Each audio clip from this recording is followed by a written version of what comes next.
Flex. कहानी की शुरुआत में हम एक छोटी लड़की को देखते हैं जो कि एक खेत में से कॉटन को तोड़ रही थी। इसी बीच हमें पता चलता है कि ये लड़की कैनेडियन कॉटन क्लॉथर्स नाम की कंपनी के लिए काम करती है। अब सीन यहाँ से शिफ्ट होता है और हम इसी कंपनी के एक बड़े मॉल को देखते हैं जहाँ एक वर्कर कॉटन से बनी जीन्स को ड्रॉअर में रख रहा है। अगले दिन हम देखते हैं कि इस मॉल में कस्टमर की भारी भीड़ लगी है। इसी बीच हम एक वर्कर श्रुति को देखते हैं जो कि लिवी नाम की लड़की के साथ आई थी। दोनों मैनेजर क्रैग के पास जाती हैं जहाँ श्रुति उससे कहती है कि लिवी यहाँ जॉब के लिए आई है। असल में श्रुति पहले से ही यहाँ जॉब करती है। इसके बाद क्रैग उसे एक फॉर्म भरने के लिए देता है और उससे कहता है कि वो आज रात से ही ड्यूटी शुरू कर सकती है। आगे वो उसे हंटर नाम की एक लड़की से मिलने को कहता है जो कि उसे उसका काम समझा देगी। अब लिवी यहाँ काम करने के लिए काफी एक्साइटेड होती है। दूसरी तरफ हम उन्हीं जीन्स में से एक जीन्स को देखते हैं जो कि खुद ही मूवमेंट कर रही है। इधर लिवी हंटर से मिलती है और उससे बात करने की कोशिश करती है लेकिन उसके पास टाइम नहीं होता और वो उसे एक वर्कर लॉर्ड के पास भेज देती है। लॉर्ड उससे कहता है कि जो तुमने कपड़े पहने हैं वो यहाँ नहीं चलेंगे क्योंकि आज रात मॉल का मालिक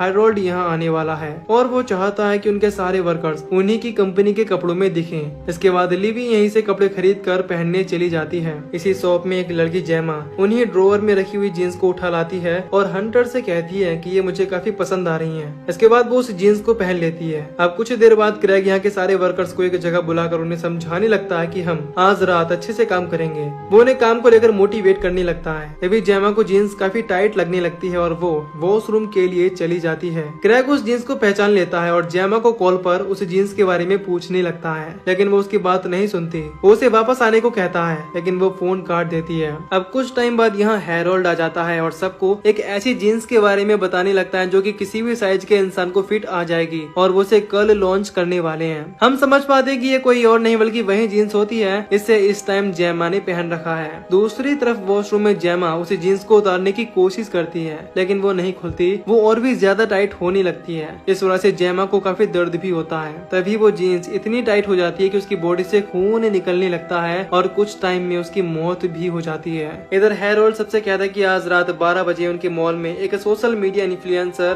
पेटन जूल्स आने वाली है इस जीन्स की लॉन्चिंग के लिए। वो आगे ये भी बताता है कि कल सुबह 8 बजे तक इस मॉल में लॉकडाउन रहेगा यानी सब वर्कर यहीं रहेंगे और 8 बजे के बाद सेल शुरू होगी। दूसरी तरफ वो जीन्स जैमा की बॉडी को खुद ब खुद ठिकाने लगा देती है और फ्लोर पर पड़े खून को पीने लगती है। इधर हैरोल्ड अपने घर के लिए निकल जाता है और सबसे काम पर लगने को कहता है। खैर सब वर्कर अपना काम कर रहे होते हैं। तभी क्रैग नोटिस करता है कि जैमा अभी तक वापस नहीं आई है। इस पर वो हंटर से उसे ढूंढने को कहता है। इसके बाद हंटर उसे ढूंढती हुई गर्ल्स वॉशरूम में आती है लेकिन जैमा उसे वहाँ नहीं मिलती और इस बारे में वो क्रैग को इन्फॉर्म कर देती है। तभी उसकी नजर उसी जीन्स पर पड़ती है जिसे जैमा ने पहना था। अब जैसे ही वो उस जीन्स के पास जाती है उस जीन्स का लोगो उसे अपनी तरफ अट्रैक्ट करने लगता है। इसके बाद वो भी उस जीन्स को पहनने लगती है। तभी वो जीन्स उसके पैरों को कंट्रोल करके इधर उधर चलने लगती है और देखते ही देखते उसका सर एक हुक में जाकर लगता है। इससे उसकी भी मौत हो जाती है। जब हंटर भी लौट कर नहीं आती तब क्रैग लिवी को उन्हें ढूंढने भेजता है और उससे कहता है कि वो उसे जल्दी से इन्फॉर्म करे। इसके बाद जब लिवी वॉशरूम में जाती है तो उसे वहाँ कोई नहीं दिखता लेकिन जब वो वहाँ के ड्रॉअर खोलकर देखती है तो उसे वहाँ जैमा की डेड बॉडी मिलती है जो कि काफी बुरी कंडीशन में थी। लिवी ये देखकर घबराने लगती है। दूसरी तरफ हम उसी जीन्स को देखते हैं जो कि एक बॉक्स में आकर छिप जाती है। लिवी इस बारे में क्रैग को आकर बताती है और उसे उसकी बॉडी के पास भी लेकर जाती है लेकिन बॉडी देखकर क्रैग कोई खास रिस्पॉन्स नहीं करता और उससे कहता है कि वो इस बारे में किसी को ना बताए। अब लिवी उससे पुलिस को बुलाने को भी कहती है लेकिन वो उसे मना करता है और कहता है कि हम सुबह तक कुछ नहीं कर सकते। खैर अब वो जैमा की बॉडी को एक डस्टबिन में डालकर मॉल के एक हिस्से में छिपा देते हैं। इधर लॉर्ड उसी बॉक्स को खोलने लगता है जिसमें वो जीन्स थी। फिर हम देखते हैं कि वो जीन्स लॉर्ड को भी अपने कंट्रोल में करने लगती है और लॉर्ड उस जीन्स को लेकर एक रूम में पहनने चला जाता है। लिवी उसे जाती हुई देख लेती है और क्रैग को उसके बारे में बता देती है। वो लॉर्ड को फोन करने की भी कोशिश करती है लेकिन वो कॉल नहीं उठाता। अब जैसे ही वो जीन्स की जिप खोलता है तभी वो जीन्स उसके अंगूठे को काट कर अलग कर देती है जिसकी वजह से उसका काफी खून बहने लगता है। इसके बाद वो जीन्स उसके हाथ पर लिपट कर उसके दोनों हाथों को काट देती है और बाद में उसकी गर्दन को भी। इससे लॉर्ड भी अब मारा जाता है। फिर हम देखते हैं कि वो जीन्स फ्लोर पर पड़े हुए खून को पी रही है। इधर क्रैग काफी गुस्से में आ जाता है और अकेले ही लॉर्ड को ढूंढने जाने लगता है। उसे रास्ते में एक बॉक्स पड़ा हुआ दिखता है। अब जैसे ही वो उस बॉक्स को खोल कर देखता है तो उसे उसमें लॉर्ड के कटे हुए बॉडी पार्ट्स मिलते हैं। इसे देखकर वो घबरा जाता है। तभी यहाँ लिवी आ जाती है और उस बॉक्स में लॉर्ड के बॉडी पार्ट्स देखकर काफी ज्यादा डरने लगती है। क्रैग उसे चुप रहने को कहता है लेकिन लिवी उसे फिर से पुलिस को कॉल करने को कहती है। क्रैग उसकी बात मान लेता है और चालाकी से उसके सर पर प्लास्टिक से अटैक करके उसे बेहोश कर देता है। खैर अब 12 बज चुके थे और यहाँ जूल्स आ जाती है, वो इन्फ्लुएंसर। वो उस जीन्स के डिजाइन को देखकर पागल हो जाती है और क्रैग से कहती है कि उसे इस जीन्स का एक सेट चाहिए। क्रैग ये सुनकर जल्दी से उस जीन्स को लेने स्टोर रूम में चला जाता है। इसके बाद जूल्स अपनी लाइव वीडियो शुरू करती है। इसमें वो उस जीन्स की क्वालिटी बताने लगती है और उसका प्रमोशन करती है, लेकिन तभी उसके पीछे टंगी हुई एक जीन्स उसके गले को पकड़ लेती है और बाद में उसकी गर्दन को मरोड़कर उसे मार देती है। जूल्स के क्रू को ये सब एक्टिंग लगती है, लेकिन तभी वो जीन्स सबके सामने खड़ी हो जाती है। इसे देखकर सभी लोग बुरी तरह डर जाते हैं। फिर वो जीन्स सब पर अटैक करने लगती है और उनका खून पीने लगती है।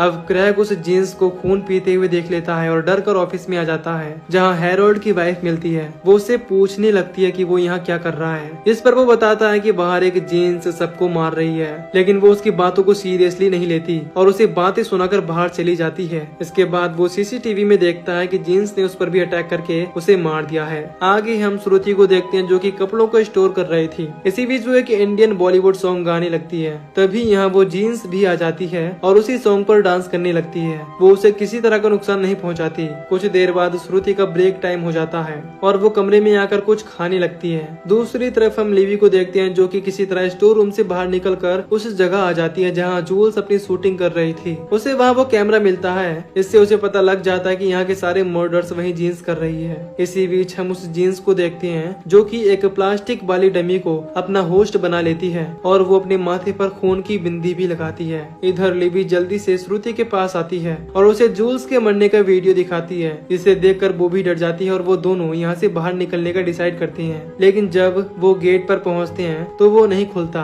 क्योंकि अभी भी हॉल में लॉकडाउन था। तभी उन्हें क्रैग कॉल करता है और अपने ऑफिस में आने का कहता है। इसके बाद वो दोनों जल्दी से उसके ऑफिस में आ जाती हैं। यहाँ लिवी श्रुति को जीन्स के डांस की वीडियो दिखाती है। इसमें श्रुति उसके सामने खड़ी होकर गा रही थी। लिवी को उस पर शक होता है कि वो अब भी जिंदा कैसे है। तभी वो कैमरा में देखते हैं कि वो डमी उनके रूम के बाहर आ गई है। लिवी श्रुति से कहती है कि ये शायद इंडियन है क्योंकि उसने माथे पर बिंदी लगा रखी थी। अब लिवी यहाँ श्रुति का फोन लेकर फिर से वही सॉन्ग चला देती है। इस पर वो डमी डांस भी करने लगती है। उन्हें समझ आ जाता है कि ये इंडियन ही है। इसके बाद श्रुति उससे हिंदी में बात करती है और उसके बारे में पूछने लगती है कि वो कौन है और कहाँ से आई है। इस पर वो डमी एक कटे हुए हाथ से दीवार पर हिंदी में लिखकर उन्हें बताने लगती है। तभी हम वही सीन देखते हैं जब मूवी शुरू हुई थी। उस लड़की का नाम कीरत था और वो सिर्फ 13 साल की ही थी। एक दिन जब वो कॉटन लेकर जा रही थी, अचानक उसका दुपट्टा कॉटन काटने वाली मशीन में चला गया, जिसकी वजह से वो मशीन में गिर गई और कटने की वजह से उसकी मौत हो गई। लिवी कीरत की कहानी सुनकर क्रैग पर गुस्सा होने लगती है कि वो कैसे एक छोटी लड़की से काम करवा सकते हैं। फिर श्रुति उससे पूछती है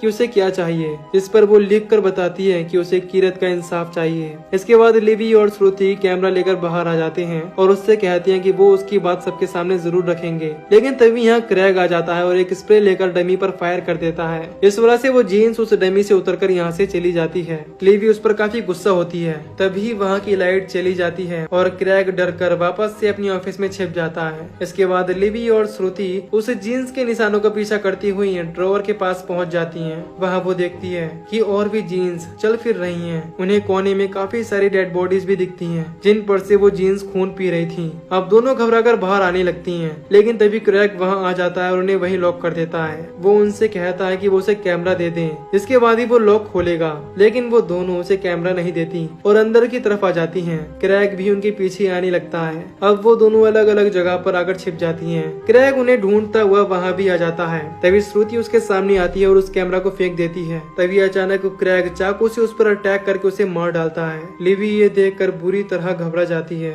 अब वो उस कैमरा को चेक करता है तो उसमें मेमोरी कार्ड नहीं होता, यानी वो लिवी के पास था। अब लिवी जब यहाँ से निकलने की कोशिश करती है तभी क्रैग वहाँ आकर उसे पकड़ लेता है और उसका गला दबाकर उससे मेमोरी कार्ड मांगने लगता है। वो उससे मना करती है कि वो उसके पास नहीं है। इस पर वो उसे बेहोश कर देता है। इसी बीच यहाँ काफी सारी जीन्स चलकर आने लगती हैं, जिन्हें देखकर क्रैग भागने की कोशिश करता है, लेकिन सभी जीन्स उसे पकड़ लेती हैं और उसकी बॉडी के सारे मांस को खा जाती हैं। बचता है तो सिर्फ कंकाल, लेकिन वो जीन्स लिवी को कुछ नहीं कहती। फिर लिवी यहाँ से उठकर मेन हॉल में आती है, जहाँ वो कीरत वाली जीन्स से मिलती है और उसे समझाने की कोशिश करती है, लेकिन वो उसकी नहीं सुनती। और तभी हम देखते हैं कि सुबह के 8 बज चुके थे। मॉल के बाहर काफी सारे कस्टमर भीड़ लगाकर खड़े हैं। तभी टाइम पूरा होने पर मॉल खुलना शुरू हो जाता है। लिवी गेट को बंद करने की कोशिश करती है, लेकिन तभी भीड़ उसे धक्का देकर अंदर आ जाती है। तभी हम देखते हैं कि लिवी का सर जमीन पर तेजी के साथ लगता है, जिससे उसकी मौके पर ही मौत हो जाती है। इसके बाद कीरत और बाकी की जीन्स मिलकर सारे कस्टमर को मार डालती हैं और हमें ये भी पता चलता है कि वो मेमोरी कार्ड लिवी के हाथों में है। और इसी सीन के साथ ये मूवी यहीं पर खत्म हो जाती है। तो दोस्तों, अगर आपको इस मूवी की एक्सप्लेनेशन पसंद आई हो तो वीडियो को लाइक और चैनल को सब्सक्राइब कर दीजिए। बाकी मैं मिलूंगा आपसे न्यू वीडियो में। Till then take care, love you, bye bye.